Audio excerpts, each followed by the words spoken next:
எல்லாருக்கும் happy new year ஐயா. நான் அடுத்த நாள் வேலைக்கு போகணும் ஐயா.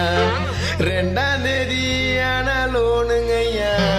ஹாப்பி ஹாப்பி நியூ இயர் ஐயா. எத்தனை புது வருஷம் பிறந்தாலும் நம்ம லைஃப் ஜாலியா இருக்கணும்னா பேங்க் பேலன்ஸ் காலியா இருக்க கூடாது. நம்ம மாறினாதான் லைஃப் மாறும். Happy new year.